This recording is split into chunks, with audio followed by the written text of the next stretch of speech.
नमस्कार दोस्तों, मैं कृष्ण कुमार शर्मा अपने YouTube चैनल अभिनव केमिस्ट्री पॉइंट में आपका हार्दिक स्वागत करता हूं।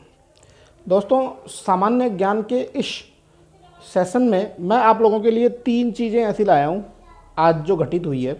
उन 3 चीज़ों में से किसी ना किसी कंपटीशंस के अंदर जो है कोई ना कोई क्वेश्चन आप लोगों को मिलेगा।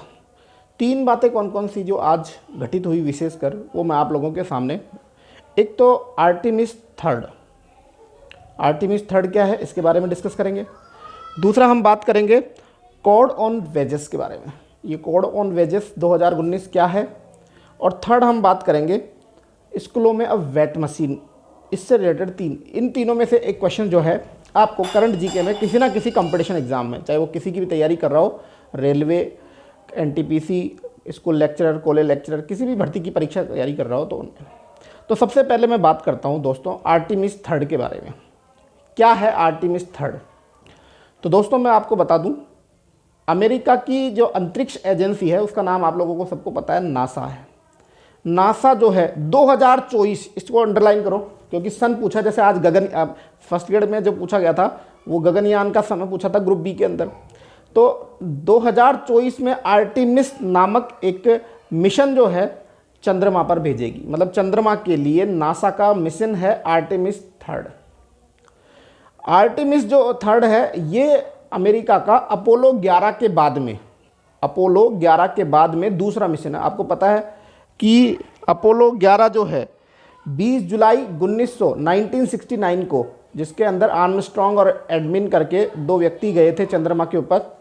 तो अपोलो 11 जो है अमेरिका का पहला चंद्र मिशन था और जो अब दूसरा मिशन आ रहा है वो है आर्टेमिस थर्ड। क्या खास बात है आर्टेमिस थर्ड की? आर्टेमिस थर्ड की खास बात यह है कि आर्टेमिस थर्ड जो है ये पुरुष तो जाएगा, इसके अंदर एक महिला भी साथ में जाएगी, महिला और पुरुष जो है इसके अंदर दोनों जाएंगे। तीसरी बात है कि जो ये है अब तक जो है चंद्रमा पे उत्तरी ध्रुव को लेकर जो है बड़ी हो रही थी, ये जो आर्टेमिस थर्ड जो है चंद्रमा के दक्षिणी क्षेत्र के अंदर उतरेगा, मतलब दक्षिणी ध्रुव पे उतरेगा ये। तो ये आर्टेमिस थर्ड किससे जो है पूछे जाने सवाल है कि आर्टेमिस थर्ड में क्या खास बात है। इससे ज़्यादा क्वेश्चन जो है आप लोगों से नहीं पूछ सकते हैं। दोस्तों एक चीज़ मैं आप लोगों को बताऊंगी, भारत ने भी अभी आप लोगों को पता है चंद्रयान 2 भेजा था, जिसमें रोवर और उसमें कुछ गड़बड़ आने की वजह से नहीं हो पाया। भारत अभी फ़िलहाल ही में असफलता मिली थी भारत को। तो आर्टेमिस थर्ड जो है इससे रिलेटेड क्वेश्चन निश्चित रूप से किसी न किसी कंपटीशन में आप लोगों से पूछा जा सकता है। दूसरी बात मैं आप लोगों से करना चाहूँगा दोस्तों कि अब जो है नए शिक्षा नीति के तहत नए सेशन से नई जो अपनी वो आएगी उसके अंदर हर स्कूल वालों को जो है वेट मशीन रखनी पड़ेगी। क्या काम आएगी ये वेट मशीन? ये वेट मशीन जो है अध्यापकों जो बैग लेके आएंगे बच्चे, उन पुस्तकों बैग का वजन मेजर करने के काम आएगी। तो ध्यान रखना दोस्तों, किसी भी 1 से लेकर 10 तक के विद्यार्थियों के जो बैग का वजन है, बैग का जो भार है वो उसके खुद के भार से 10% से अधिक नहीं होना चाहिए। तो इस 10% को अंडरलाइन कर लो। यहाँ से क्वेश्चन 10% पूछा जाएगा आपसे कि भाई अब नई शिक्षा नीति के तहत जो विद्यार्थी का बैग है उसका वजन कितना अधिकतम हो सकता है, तो वो 10% से ज़्यादा नहीं हो सकता। और दोस्तों आने वाले सत्र में जो पुस्तकें आएंगी उन पुस्तकों के ऊपर उस किताब का वजन भी लिखा होगा। मूल्य तो लिखा होता ही है लेकिन उसका वजन भी जो है लिखा होगा। तीसरी हम जो बात करते हैं code on wages 2019। Code on wages 2019 क्या है? देखिए दोस्तों, ये जो कोड ऑन वेजेस जो है 2019 है, ये जो है अप्रैल में लग सकता है। क्या है इसके अंदर?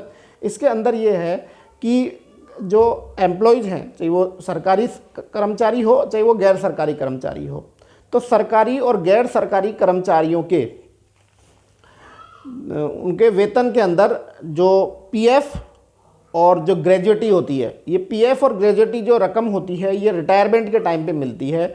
ये उसके जो वृद्धावस्था और जब वो नहीं कमाता है तो उस समय ये काम आती है।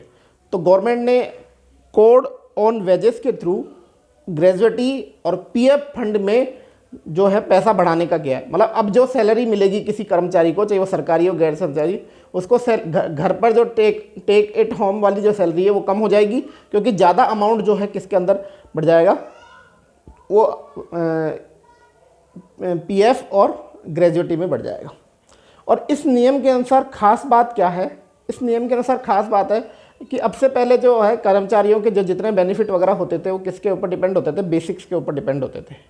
लेकिन अब कर्मचारी ने कोड ऑन वेजेस के थ्रू कर दिया है कि 50% से अधिक जो है किसी की भी बेसिक सैलरी नहीं होगी।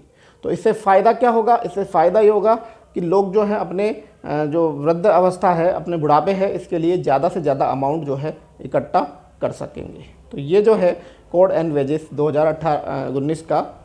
तो इन तीनों में से आप लोगों से कहीं भी करंट में क्वेश्चन पूछे जा सकते हैं। दोस्तों मैं अब इस चैनल के थ्रू रोज़ की करंट की ऐसी चीज़ें मैं आप लोगों के सामने लाया करूँगा जो कि कहीं ना कहीं आप लोगों के लिए महत्वपूर्ण होगी। धन्यवाद दोस्तों।